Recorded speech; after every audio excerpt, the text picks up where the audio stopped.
Jadi saya ingat waktu itu saya bagiin voucher, waktu itu saya bagiin Bitcoin 0,1 Bitcoin, ya. Kemudian dia ketemu saya lagi, dia bilang, Pak Oscar, ya, masih ingat saya enggak? Itu salah satu mahasiswa di Jakarta ya, saya ingat saya di Jakarta, di kampus di Jakarta Barat gitu. Dia bilang, makasih Pak, sekarang yang Bapak kasih waktu itu jadi motor ninja katanya. Ya.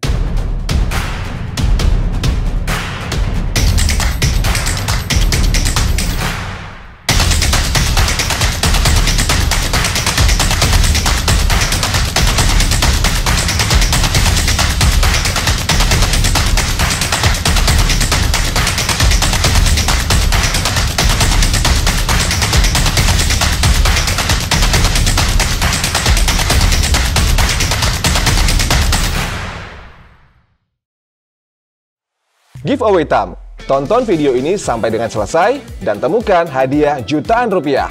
Caranya mudah, nggak sesulit deketin cewek kok. Cukup like, subscribe, dan jawab pertanyaan ini di kolom komentar.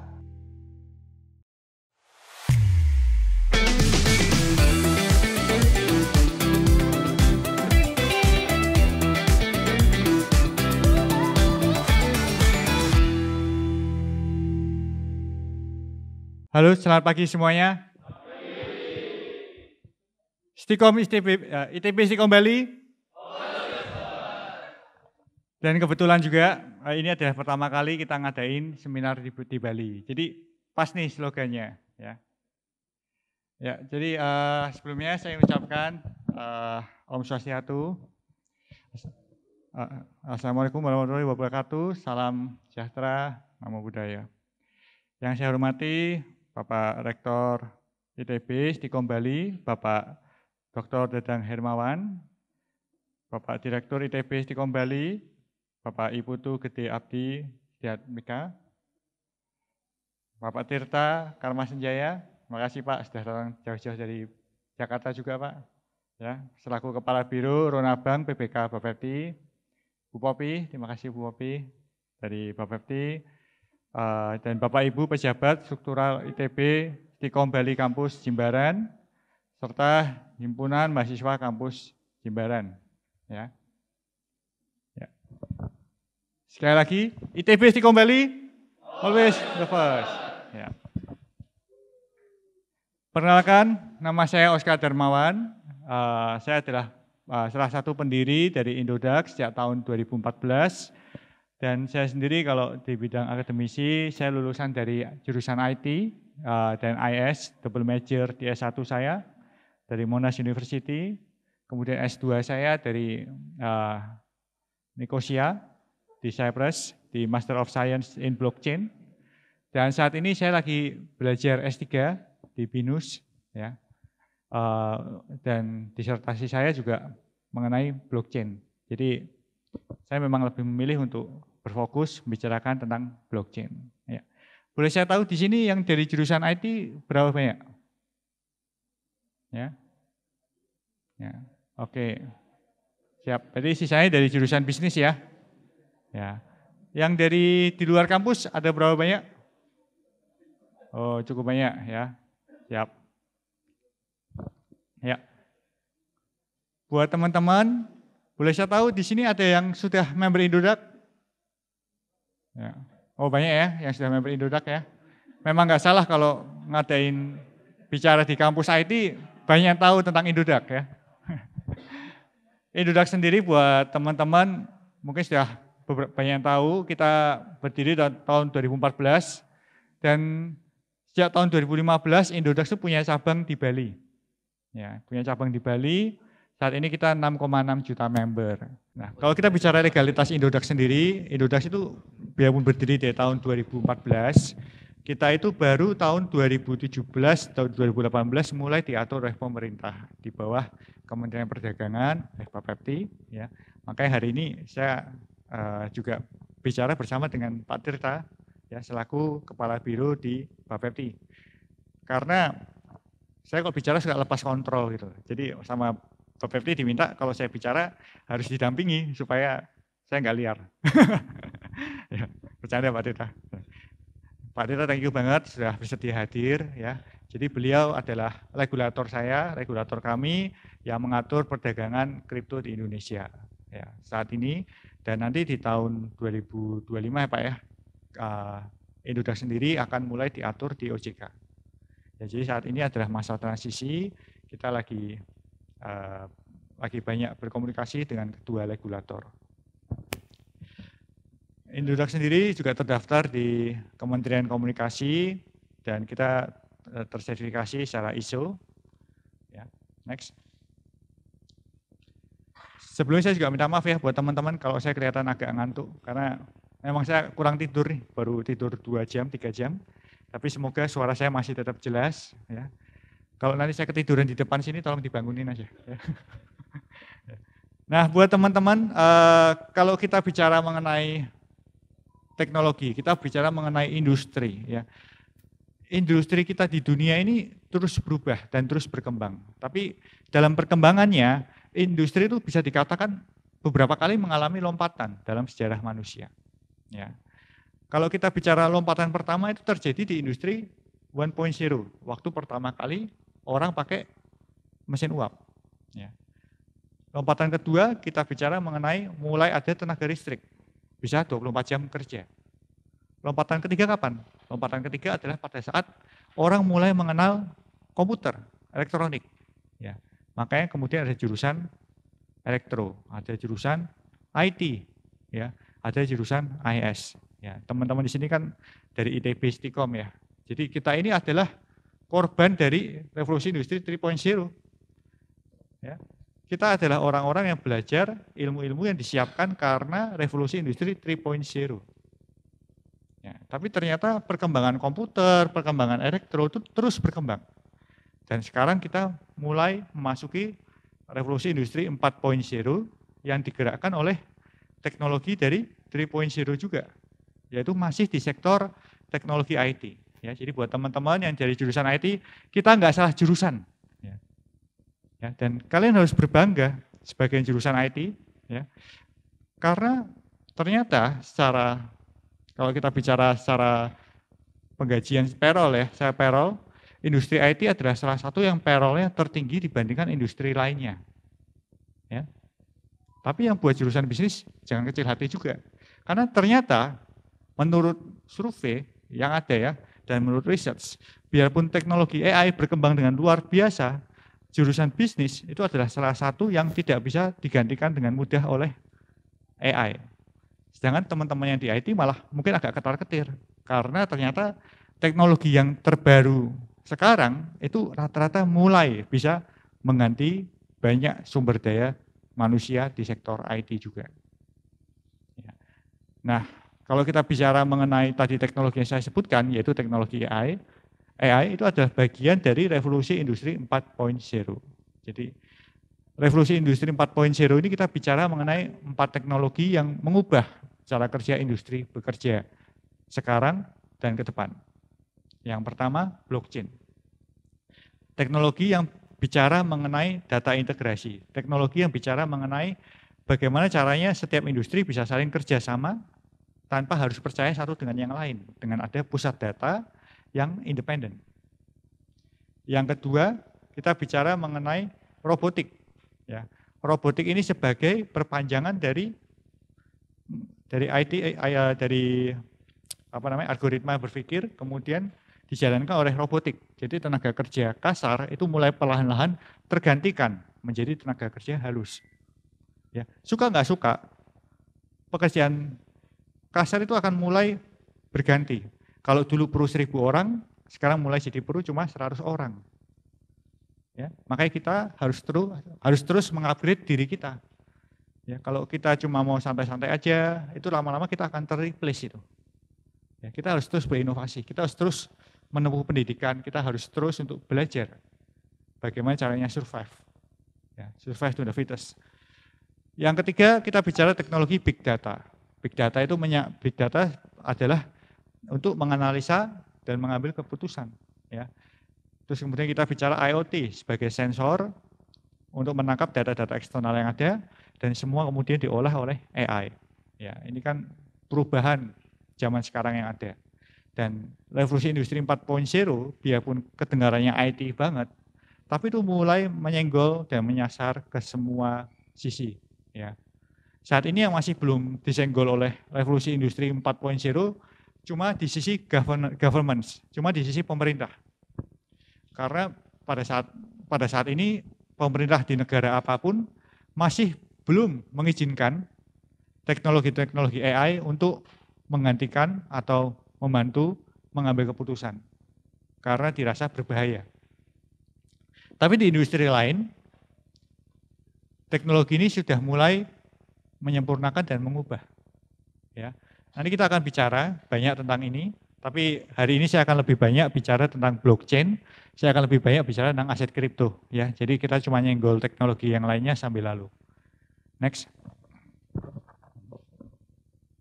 Buat teman-teman sudah tahu apa itu blockchain ya? Ya.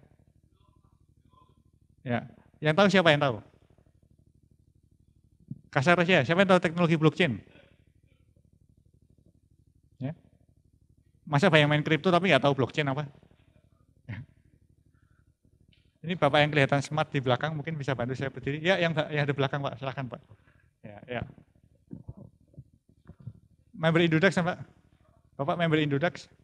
Bukan ya? Tahu blockchain nggak? Tahu aset kripto? Tahu aset kripto? Ya, maju Pak.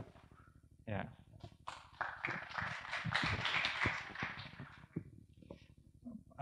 Perkenalan diri, namanya siapa? Terus kemudian tahu aset kripto dari mana? Kemudian pakai aset kripto buat apa? Siap. Perkenalkan, nama saya Michael Covalik, dari baru lulus Pak. Baru lulus dari sini? SMA. Oh dari SMA? Ya. Sekarang kuliah lagi atau? Lagi nganggur Pak. Lagi nganggur, siap. Sekarang full time-nya santai di rumah atau full time-nya kerja atau trading atau cari kerja atau gimana? Nyari seminar. Nyari seminar? Oh ya, oke, interesting. Ya. Bentar lagi itu Pak, masuk itu negeri. Oh masuk negeri, di mana? Poltek. Di Poltek, oke. Boleh cerita, tadi kan bilang kenal aset kripto ya? Ya. Tahu aset kripto dari mana? Dari Papa. Dari mana? Papa. Papa? Papa. Papa? Papa saya. Ya dari Papa. Papa pakai aset kripto buat apa? Cari uang. Trader ya? Hah? Trader memang. Ya baik. Jadi Papa itu full time trader? Dulu. Sekarang? Kerja. Kamu orangnya cukup complicated. Benar. Bercanda. Benar Pak, benar. Ya. Sekarang kerja, dulu trader. Dulu trader. Oke, terus kenapa kerja lagi? Apa? Kenapa Papa akhirnya nggak jadi trader? Karena apa? Pendapatannya nggak terlalu konsisten juga. Baik. Takutnya saya dikorbankan juga. Baik. Jadi karena mencari kestabilan ya, kestabilan. Ya. Nah memang ini salah satu challenge-nya sih, challenge terbesar kalau kita bicara orang yang full time trader. Full time trader itu jeleknya adalah kadang-kadang penghasilannya saat bagus, saat jelek nggak bisa makan kan. Oh pasti. Makanya jadi kadang-kadang saya juga nggak bisa mengatakan bahwa setiap orang itu cocok jadi trader. Ya. Kadang-kadang ada kalanya kita nggak bisa full time trader. Jadi trader cuma menjadi bagian dari kehidupan gitu kan. Ya. Kemudian terus bekerja, lain sebagainya. Ya. Kemudian Papa cerita apa tentang kripto? Jadi kripto tuh kata Papa itu kayak apa namanya mata uang digital gitu. Yang dia itu sistemnya apa desentralisasi. Jadi apa tidak terhubung dengan apa negara. Jadi mandiri Pak. Oke. Jadi lebih cerita konsep besar daripada Bitcoin ya. Papa pernah cerita tentang blockchain nggak? Enggak sih. Nggak pernah terlalu, tapi gambarannya ya dia tuh kayak desentralisasi Pak. Desentralisasi, ya. Poinnya benar, situ. desentralisasi. Ya, thank you. Nama siapa? Michael ya. Ya. Habis ini jadi member Indodax ya. Kita mau ngasih vouchernya juga. Apa-apa, ya. boleh. Makasih.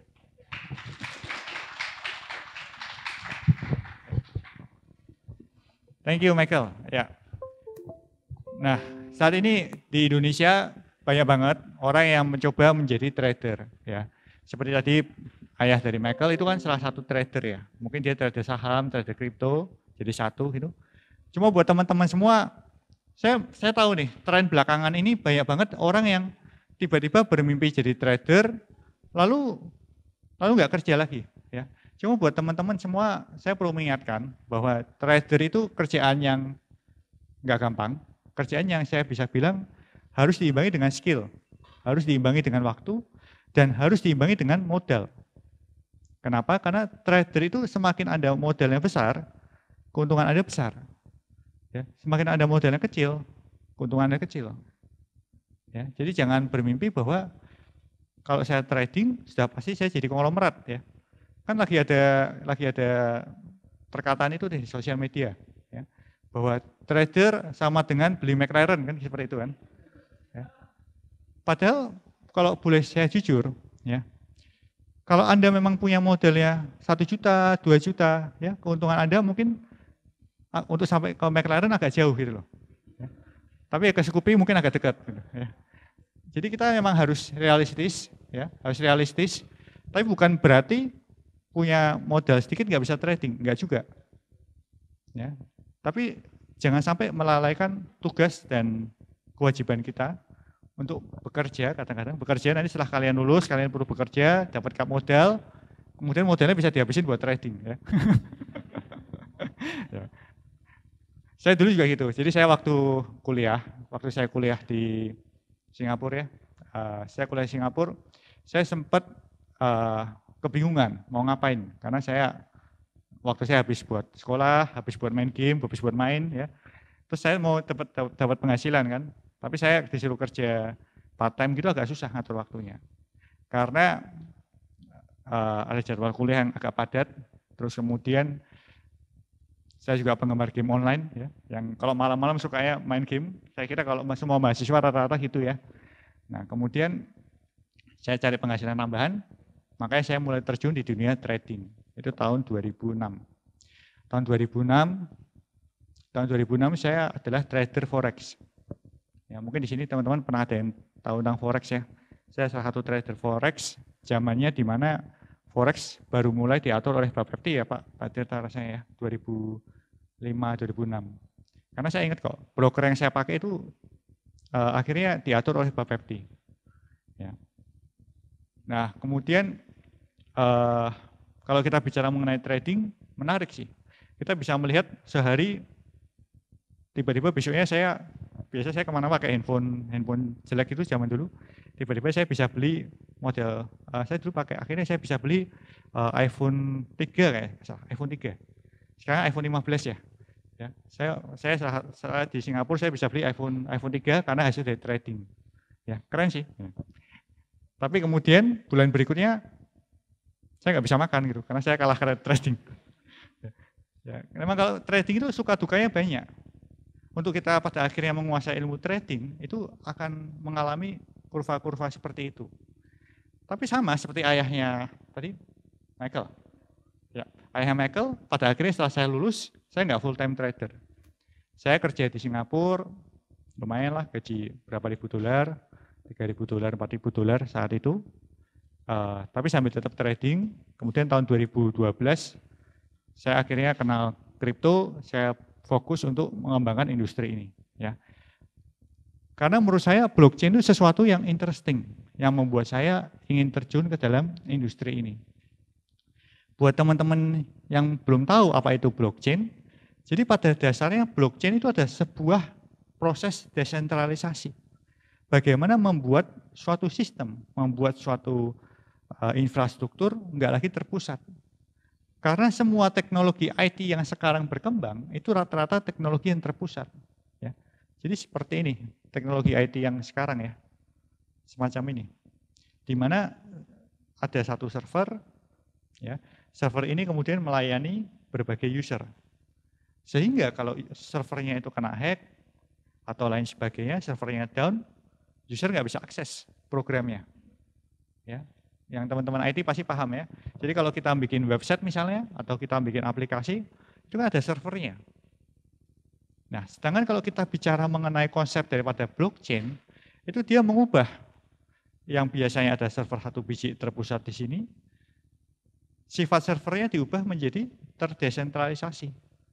Servernya menjadi saling replikasi. Jadi bukan pakai satu server lagi, tapi bisa pakai 100 server atau 1000 server yang saling terhubung satu dengan yang lain secara otomatis. Ya. Server yang terhubung secara otomatis itu dia saling memprotek data dan saling memverifikasi data. Sehingga apabila ada satu server yang down, ada ratusan server lain yang membackup. Apabila ada satu server yang kena hack, ada ratusan server lain yang memverifikasi bahwa data yang kena hack itu salah. Ya. Sifat daripada blockchain intinya adalah bagaimana membuat sistem ini menjadi terdesentralisasi dan tidak bisa kena hack kalau apabila cuma minor. Sekali lagi kalau cuma minor. Tapi blockchain bisa kena hack. Kapan blockchain bisa kena hack? Pada saat setengah daripada servernya kena hack saat bersamaan. Setengah plus 1 kalau kena hack itu blockchain bubar. Ya. Nah saat ini kalau kita bicara jumlah server blockchain ya, kalau yang terkuat kan saat ini Bitcoin. Servernya itu memakai listrik kurang lebih 2 kali listrik yang dipakai satu Malaysia. Ya, jadi bisa dibayangkan total servernya ada puluhan juta server saat ini. Makanya hingga sekarang jaringan Bitcoin masih sangat aman. Kenapa? Karena belum ada orang yang berhasil menghack setengah jaringannya dan itu harus terjadi bersamaan ya. Jadi bukan berarti hari ini ngehack satu, besoknya ngehack satu lagi, besoknya ngehack satu, itu nggak bisa. Karena datanya setiap beberapa detik dia akan saling ditumpuk, datanya akan saling dihubungkan. Makanya nama istilahnya blockchain. Ya, jadi kalau ada hacker yang mau menghack, dia harus menghack seluruhnya, setengahnya plus 1 saat bersamaan, detik yang sama. Dengan teknologi yang ada sekarang itu hampir nggak mungkin, karena tingkat enkripsinya cukup tinggi. Tapi kita nggak tahu apa yang terjadi pada saat nanti eranya kuantum komputer. Karena kuantum komputer itu sedang dikatakan beberapa tahun ke depan itu akan mulai bisa dibuat untuk retail. Ya, ini kita nggak bicara laptop yang merek kuantum ya. Kita bicara konsep komputer kuantum. Ya. Karena konsep komputer kuantum itu akan membuat semua enkripsi yang ada kita kenal sekarang, HTTPS, protokol bank sekarang, protokol apalagi SSH 256, 512, MD5, lain sebagainya itu bakal bisa dijebol dalam hitungan detik. Ya. Protokol Bitcoin atau blockchain-nya Bitcoin itu pakai SSH 256. Ya, jadi kalau kita bicara enkripsi semacam itu dengan adanya komputer kuantum itu nggak akan bertahan. Makanya kalau kita bicara teknologi blockchain terus berkembang nih. Sekarang mulai banyak membicarakan kalau blockchain akan mulai di research untuk bagaimana supaya quantum proof. Ya, tapi kita lihat aja nanti perkembangannya gimana karena ini masih terus berkembang. Jadi sejak tahun 2012 saya pertama kali kenal blockchain sampai sekarang, saya bisa melihat blockchain itu setiap tahun berubah. Setiap tahun berubah. Jadi yang saya pelajari di tahun 2012 itu sudah nggak sama dengan yang sekarang. Ya. Kita sekarang mulai bicara mengenai teknologi seperti Solana yang lebih arahnya distributed ledger teknologi daripada blockchain pure yang seperti Bitcoin atau Ethereum. Ya. Teknologi ini berkembang terus. Tapi saya nggak akan tahu dalam bahas IT-nya. Kalau saya bahas IT-nya tahu dalam, rasanya bakal bubar ini seminarnya. Ya. Next. Nah, untuk gampangnya, kalau saya diminta untuk mensederhanakan bagaimana cara blockchain bekerja ya.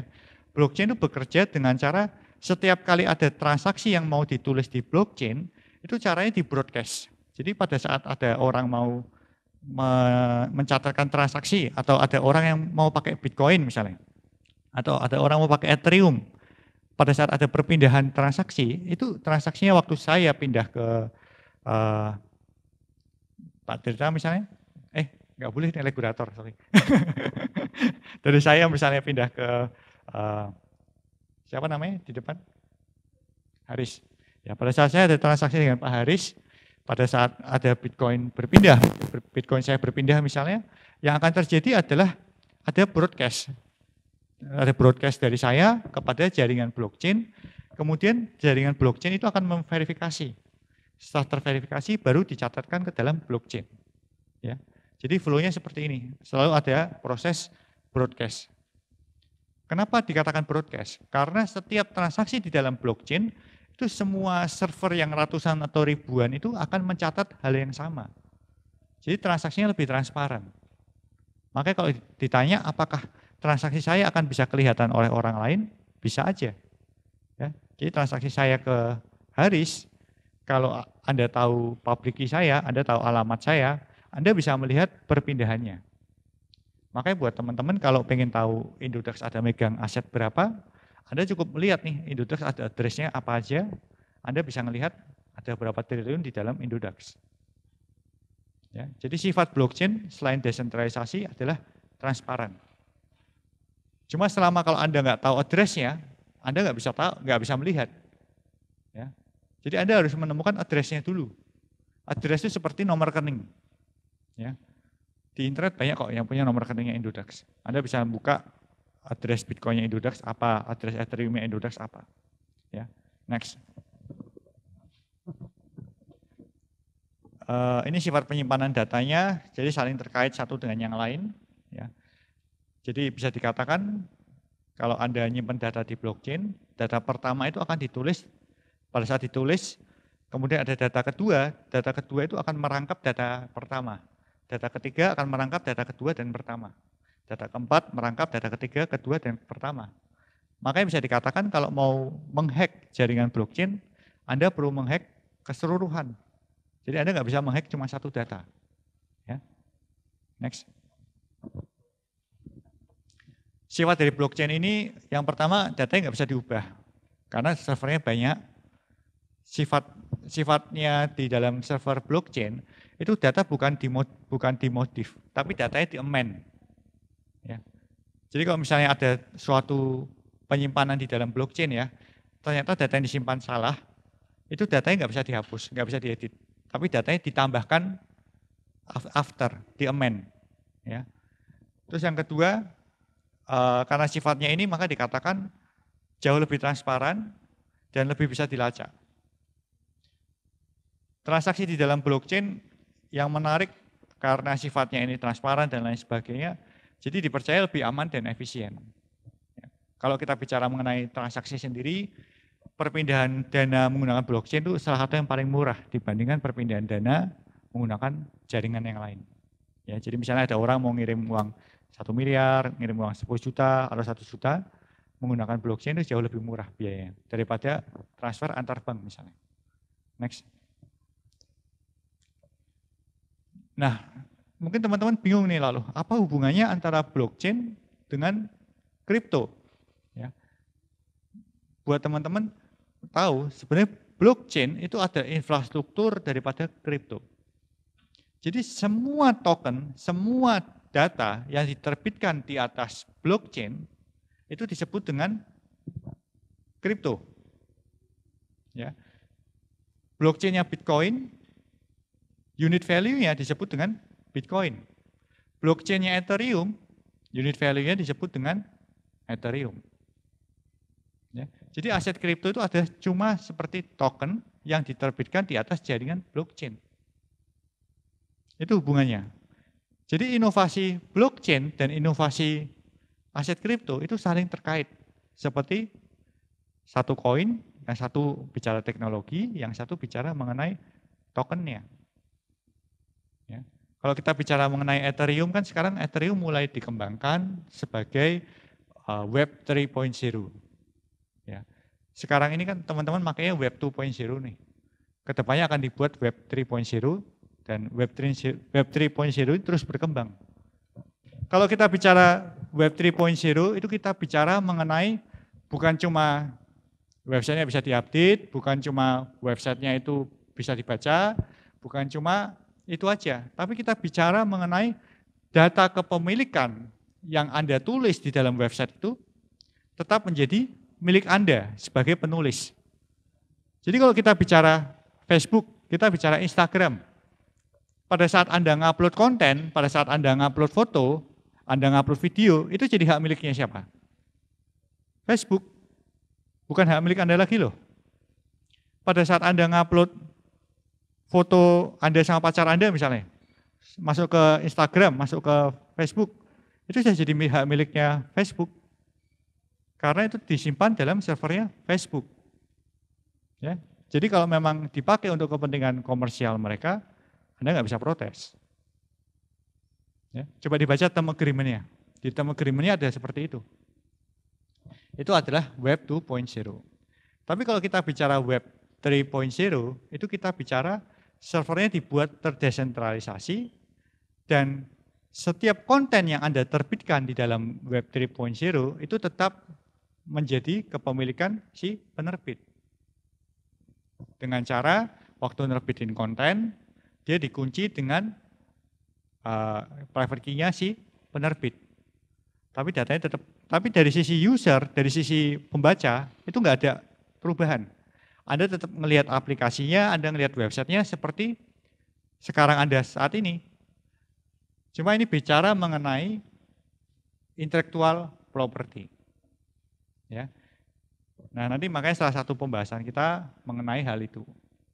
Nah, Web 3.0 saat ini masih belum populer. Kenapa? Karena teknologi ini bisa dikatakan masih belum terlalu user friendly. User interface-nya masih membingungkan buat orang kebanyakan. Tapi teknologi Web 3.0 ini terus berkembang. Ya. Karena selain daripada bicara intellectual property, Web 3.0 itu juga mulai ada yang namanya smart contract. Bagaimana membuat sistem berjalan sendiri, kontraknya, ya, tanpa bisa diatur oleh adminnya. Kalau kontrak sudah disetujui oleh kedua belah pihak, kontrak itu tetap dapat berjalan. Ya, jadi misalnya smart kontrak, contohnya gini, saya ada utang nih, saya utang sama, maaf yang pakai baju coklat namanya siapa? Pradipta. Pradipta, saya ada utang nih sama Pradipta. Saya utangnya misalnya 10 juta rupiah sama Pradipta. Kemudian saya setuju untuk membayar utang saya ke Pradipta sebulan 500.000. Nah itu kalau sudah saya set ke dalam smart contract, secara otomatis smart contract yang akan mengambil saldo balance saya 500.000 rupiah dibayarkan ke Pradipta setiap bulan. Nah itulah contoh smart contract.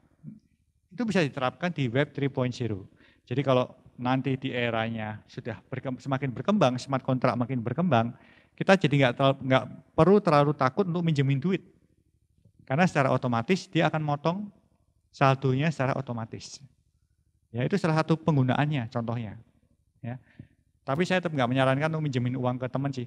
Biasanya tetap susah ditagihnya kalau belum ada teknologi semacam ini. Ya. Next. Kalau kita bicara mengenai Bitcoin, kita bicara mengenai kripto, pertama kali Bitcoin dan kripto ini muncul tahun 2009.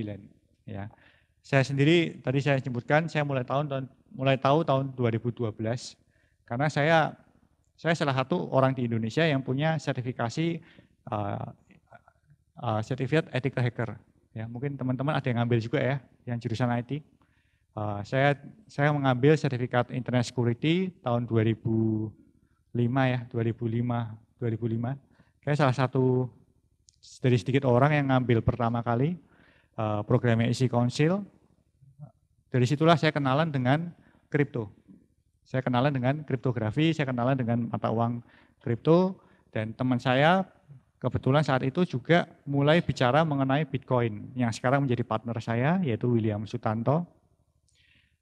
Itulah perkenalan, makanya saya bilang kalau orang yang kenal Bitcoin di awal-awal itu antara Anda orang internet security, atau Anda gamers, atau Anda pemain MLM. Karena somehow di tahun 2015-16 banyak banget MLM di Indonesia yang pakai Bitcoin. Ya. Contohnya MLM manusia makan manusia. Ya. Mungkin ada yang tahu nih MLM yang sangat problematik itu. Ya. Triple M namanya. Pertama kali nggak pakai Bitcoin, tapi akhirnya pakai Bitcoin. Dan di Bali besar banget. Ya. Di Bali besar banget. Tapi pada akhirnya MLM itu ambruk. Tapi menariknya, saya kadang-kadang ketemu orang, mantan member MLM itu, banyak dari mereka kadang-kadang masih nyimpen Bitcoin-nya, dan sekarang malah jadi kaya karena Bitcoin-nya, bukan karena MLM-nya. Karena waktu zamannya saya kenal pemain-pemain itu ya, mereka mulai kenal Bitcoin, waktu itu harga Bitcoin masih cuma 15 juta rupiah per satu Bitcoin. Sedangkan sekarang satu Bitcoin 1 miliar rupiah lebih. Ya. Jadi kadang-kadang waktu zaman itu mereka mungkin nyimpan Bitcoin 1 Bitcoin atau cuma 0,1 Bitcoin, mereka simpan aja di komputer, mereka simpan di handphone, lalu mereka lupa. Ternyata sekarang 0,1 Bitcoin setara 100 juta rupiah. Ya. Saya ingat kok, dulu waktu saya di kampus tahun 2014 sampai tahun 2016, saya juga melakukan seperti ini. Saya selalu membagikan Bitcoin sekitar 0,1 sampai 0,3 untuk setiap penanya. Ya. Jadi waktu itu saya bagi-bagi Bitcoin cukup banyak. Tapi dari sekian banyak Bitcoin yang saya bagi saat itu, cuma ada beberapa orang yang nyimpen. Yang lain begitu dapat biasanya dijual. Makanya dari pengalaman itu sekarang saya baginya voucher. Ya. Nanti kalau dapat voucher silahkan Anda mau dibelikan Bitcoin silahkan, mau ditarik lagi dari rupiah ya silahkan. Ya. Cuma menurut pendapat saya sama-sama gratis ya, mendingan dipertaruhkan gitu. Ya. Jadi saya ingat waktu itu saya bagiin voucher, waktu itu saya bagiin Bitcoin 0,1 Bitcoin, ya. Sekitar 100 juta rupiah, ada voucher yang sekitar 100.000 rupiah, ada yang 200.000 rupiah. Dan saya pernah ketemu satu orang yang ternyata disimpan sama mereka, disimpan sama dia. Dari sekian banyak yang nggak nyimpen, ada satu orang yang nyimpen. Kemudian dia ketemu saya lagi, dia bilang, Pak Oscar, ya, masih ingat saya enggak? Itu salah satu mahasiswa di Jakarta ya, saya ingat saya di Jakarta, di kampus di Jakarta Barat gitu. Dia bilang, makasih Pak, sekarang yang Bapak kasih waktu itu jadi motor ninja katanya. Ya ternyata saya ikut bahagia ya, biarpun saya baginya kecil, akhirnya buat orang itu jadi motor ninja gitu. Karena harga Bitcoin naik signifikan. Karena nggak bisa dibantah, di tahun 2013 sampai tahun 2024 sekarang, Bitcoin melonjak harga luar biasa. Tahun 2013 pertama kali saya kenal Bitcoin masih cuma 2 juta rupiah, 3 juta rupiah. Ya. Tahun 2017 Bitcoin sempat naik tinggi banget di harga 250 juta rupiah.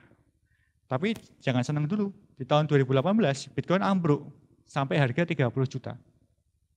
Makanya sampai orang mengatakan Bitcoin is dead. Di tahun 2018 itu dinyatakan Bitcoin mati. Banyak orang yang bilang gitu. Karena harganya turun drastis. Di tahun 2020, tiba-tiba Bitcoin menyentuh harga 800 juta rupiah. Ya. Kemudian, habis itu jangan senang dulu. Di tahun 2022, Bitcoin turun lagi ke harga 300 juta rupiah. Kemudian dinyatakan lagi, Bitcoin is dead. Ya. Jadi saya sudah melalui masa-masa itu. Sampai sekarang Bitcoin 1 miliar rupiah. Buat saya Bitcoin itu menarik karena sudah mati dan hidup berkali-kali. Gitu. Karena kita harus tahu satu hal, kenapa sih sebenarnya yang menyebabkan hal itu. Yang pertama, teman-teman harus tahu, tidak ada yang menentukan harga Bitcoin. Harga Bitcoin itu cuma dari demand dan supply. Hampir semua token kripto itu demand dan supply, kecuali token-token RWA. Ya. Kalau kita bicara token Bitcoin, Ethereum, lain sebagainya, itu token berdasarkan demand dan supply. Supply-nya berapa, demand-nya berapa, terbentuklah harga. Sekali lagi, demand dan supply ya, bukan cuma supply. Bukan berarti kalau token supply-nya sedikit, harganya selalu tinggi, enggak juga. Kalau enggak ada demand ya harganya nol. Ya, contohnya NFT lah. NFT adalah aset-aset yang diterbitkan di atas blockchain. Tapi banyak NFT yang nol nilainya. Kenapa? Karena terbatas tapi nggak ada demand. Ya, yang jurusan bisnis pasti paham ya. Bukan berarti kalau Anda Anda bisa gambar, Anda bikin 2 gambar seumur hidup Anda, setiap gambar yang Anda bikin nilai 1 miliar. Nggak seperti itu. Kalau nggak ada yang suka sama gambar Anda ya nggak ada nilainya. Nah, nilai kripto berdasarkan demand dan supply ini yang kemudian menciptakan harga daripada kripto. Nah, sekarang pertanyaannya, lalu kalau murni demand dan supply, kenapa Bitcoin harganya nggak pernah kembali ke 100 rupiah? Kenapa Bitcoin nggak kembali ke harga 10 juta rupiah lagi? Ya kan? Karena kalau cuma demand dan supply, kalau kita lihat kayak batu akik, kalau kita lihat kayak ikan lohan, kan dulu sempat tren nih. Kalau orang-orang seusia saya pasti pernah ngalami nih. Batu akik populer banget, sampai kemudian menjadi souvenir yang menggambarkan Indonesia. Kan sempat mengalami masa-masa itu ya kan? Tapi kemudian karena supply-nya meledak secara luar biasa, akhirnya hancur. Ya kan? Karena supply-nya meledak luar biasa, dan ada satu faktor lagi yang menyebabkan batu akik kemudian jadi nggak populer. Jadi harganya habis. Karena apa? Ada yang tahu? Kenapa kok akhirnya batu akik itu harganya benar-benar turun jatuh? Ada yang penggemar batu akik? Saya penggemar batu akik. ya. Buat yang nggak tahu ya, jadi batu akik punya satu problem, yaitu di Indonesia itu gampang ditemukan. Ya. Banyak batu akik itu di Indonesia gampang ditemukan karena negara kita negara khatulistiwa yang terekspos sinar matahari. Ya. Dan untuk biaya menemukan batu akik itu cenderung relatif murah karena nggak digali terlalu dalam. Ya, banyak yang makanya kalau waktu tren batu akik zaman dulu banyak orang yang tiba-tiba main ke sungai, nyari batu di sungai, lain sebagainya. Kemudian ketemu batu akik. Ya. Kalau masih ingat ya berapa tahun lalu? Ya, berapa tahun lalu kan trennya batu akik. Banyak orang yang tiba-tiba main ke sungai, mecahin batu di sungai, lain sebagainya, batunya diasah, terus kemudian jadi batu akik. Nah, karena salah satu komponen penting dalam hal penentuan harga itu adalah nilai intrinsik, yaitu biaya eksplorasi. Kalau biaya eksplorasinya murah, otomatis yang menyuplai akan punya batas nilai harganya makin murah. Tapi kalau biaya eksplorasinya mahal, orang yang punya suplai barang nggak akan menjual terlalu murah. Ya, gampangnya gini, untuk pembayangan ya, kalau Anda untuk nemuin emas gampang nggak? Susah kan? Kenapa? Karena yang pertama limited, jumlahnya terbatas, kemudian galinya juga nggak seperti zaman dulu ada di sungai-sungai tinggal disaring. Kalau berapa ratus tahun lalu katanya sungai di Kalimantan dan beberapa sungai di Jawa itu bisa disaring loh, disaring nanti ketemu bubuk-bubuk emas. Ya. Tapi sekarang sudah nggak seperti itu. Untuk menemukan emas itu harus digalinya cukup dalam. Ya, makanya kita bisa lihat kayak di Freeport itu galinya dalam banget. Itu kan biaya eksplorasinya mahal, biaya penambangannya mahal. Makanya kalau untuk yang menemukan emas buat si penambang emas, dia kalau disuruh jual emas yang dia temuin, dia akan jualnya nggak murah. Karena dia merasa energi dia untuk menemukan emas itu, dan dia merasa untuk dia mendapatkan emas itu, dia keluar biaya yang cukup besar. Makanya harga emas nggak pernah benar-benar turun jadi 100.000 rupiah per gram. Nggak pernah kan? Seturun-turunnya emas kemarin yang sempat turun banget, itu cuma sekitar 500.000 rupiah per gram. Sekarang emas berapa? 1,3 juta rupiah per gram. Kenapa? Karena untuk orang yang menambang, untuk mendapatkan sampai hasilnya dimurnikan, dipurified, itu dia ada biaya eksplorasi yang cukup besar. Itu yang membuat kenapa biarpun emas cuma supply dan demand, harga emas nggak benar-benar jatuh seperti batu akik. Ya. Nah, sama seperti Bitcoin.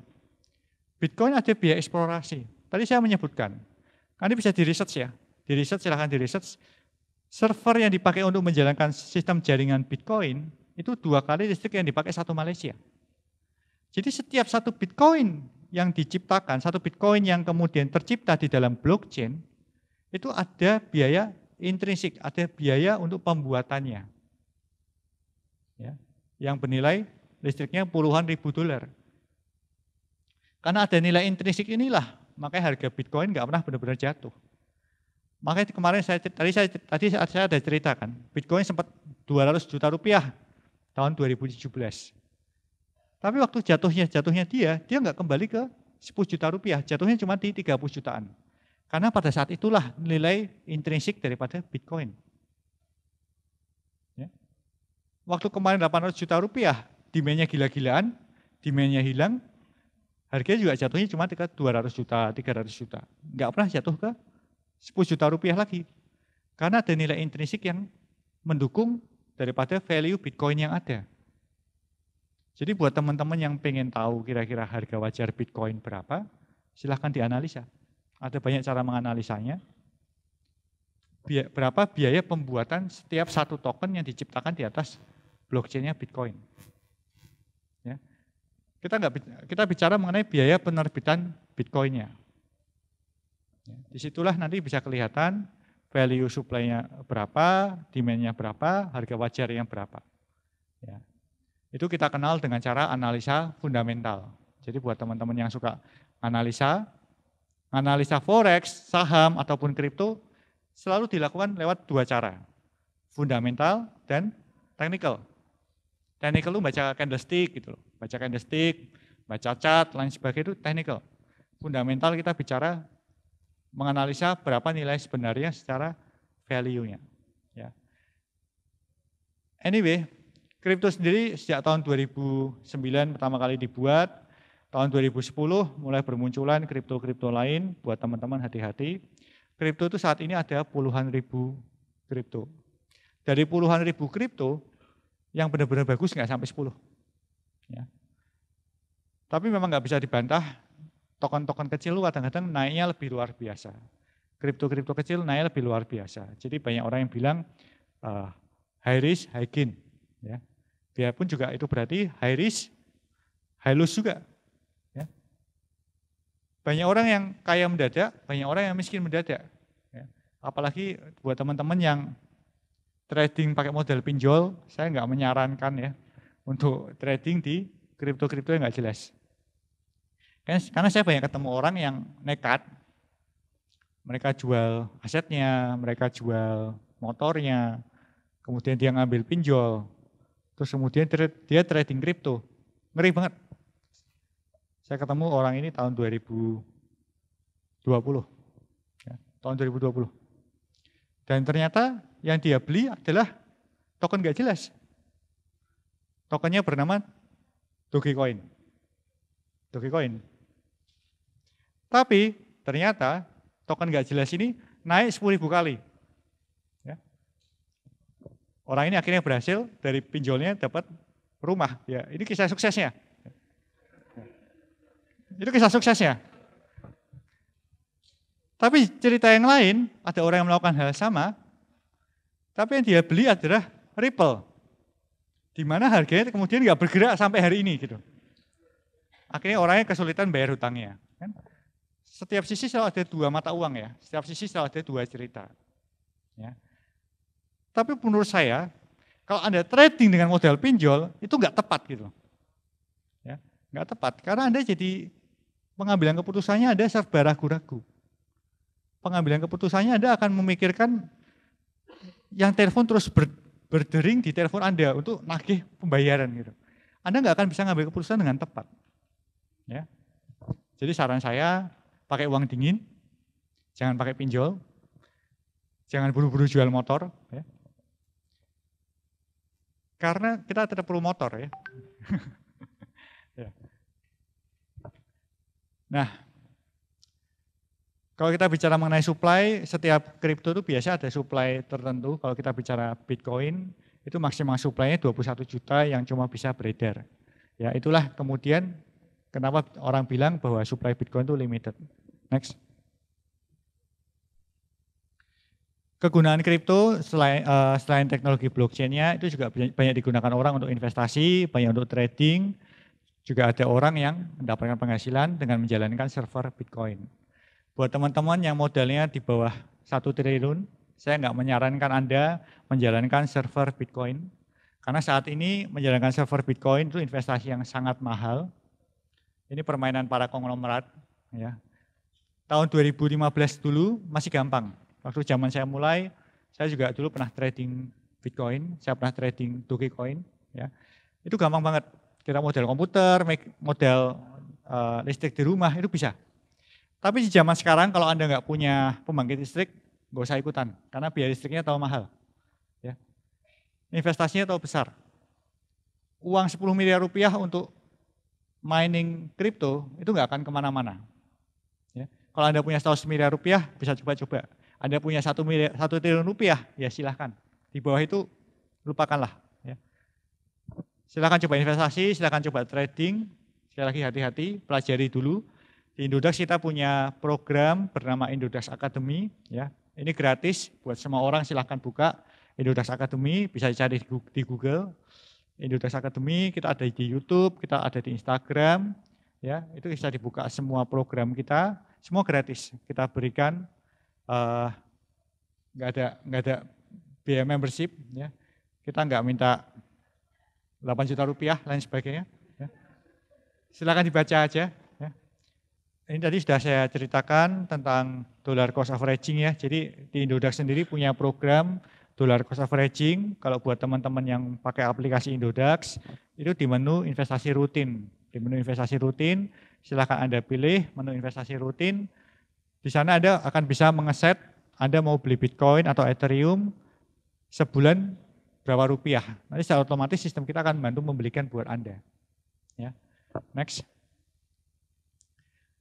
Nah, kemudian sekarang mulai tren juga ada staking. Staking ini gampangnya bagaimana supaya aset kripto yang Anda miliki memberikan bagi hasil secara otomatis kepada Anda. Jadi di dalam kripto itu ada yang namanya konsensus ya. Ada yang proof of works, ada yang proof of stake. Nah, proof of stake ini pada dasarnya adalah kripto-kripto yang berjalan dengan yang cara verifikasinya bukan pakai server seperti Bitcoin, tapi cara verifikasinya itu menggunakan kriptonya sendiri. Jadi dari sisi Anda ya, dari sisi Anda sebagai user, Anda akan melihat kripto itu seperti berbunga setiap bulan. Ini mirip seperti berbunga setiap bulan, tapi sebenarnya nggak berbunga setiap bulan. Yang terjadi itu dia memverifikasi transaksi kripto yang lain. Ya. Itu konsensus proof of stakes. Nah, sifat daripada staking ini kalau yang kita bicara dari sisi user, dari sisi trader, itu contohnya misalnya Anda punya 100 Ethereum, Anda taruh di Indodax, Anda masukkan ke dalam program staking, yang terjadi adalah 100 Ethereum ini akan sama Indodax akan kita lock, kemudian kita pakai untuk memverifikasi transaksi Ethereum. Untuk setiap memverifikasi transaksi Ethereum, itu Anda akan mendapatkan Ethereum juga. Jadi bukan dalam rupiah. Anda akan dapat Ethereum juga. Nah, Ethereum-nya itu yang kemudian kita kembalikan kepada Anda. Ya. Nah, apakah nilainya selalu naik? Enggak tentu juga. Kalau nilai Ethereum-nya lagi turun, ya nilai value rupiahnya turun. Tapi kalau nilai Ethereum-nya naik, ya nilai value rupiahnya naik. Ini mirip seperti sistem dividen, mirip seperti sistem bunga deposito lah. Cuma bedanya semua di dalam kripto. Ya. Next. Buat teman-teman kalau misalnya yang member Indodax, Anda mengenalkan orang lain tentang Indodax, kita memberikan afiliasi kurang lebih 10% ya. Jadi silakan buat yang punya akun Indodax, kalau mau ngajak temannya, jangan lupa di-sharing kode afiliasinya. Nanti apa yang Indodax dapatkan, jadi setiap kali Anda trading Bitcoin, setiap kali Anda trading Ethereum, Indodax mendapatkan fee 0,2%. Dari 0,2% itulah kita memberikan 10%-nya. Jadi bukan berarti kalau Anda beli 1 juta, kita ngasih 100.000 ke teman Anda, enggak seperti itu. Ya, karena kita cuma mengenakan biaya 0,2%. Jadi seperti transaksi saham. Kalau Anda beli jual saham, brokernya itu mengenakan biaya 0,2%. Nah, di Indodax sama. Next. Ini yang tadi saya ceritakan tentang Indodax Academy. Buat teman-teman silahkan, ada banyak banget materi di Indodax Academy seputar blockchain, seputar aset kripto, seputar tradingnya. Silahkan dibaca-baca. Ya. Next. Dan kita juga punya komunitas di Telegram.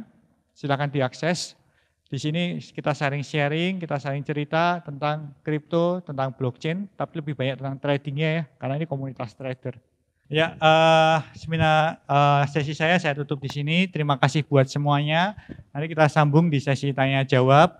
Dan karena keterbatasan waktu saya, nanti kalau memang tidak dapat selesai hari ini, kita juga ada kantor di Sunset. Ya, silahkan teman-teman bisa tanya ke kantor Sunset kita kapan aja. Atau kalau yang base-nya di Canggu juga bisa ke Canggu. Ya, buat semuanya terima kasih. Waktu saya serahkan kembali.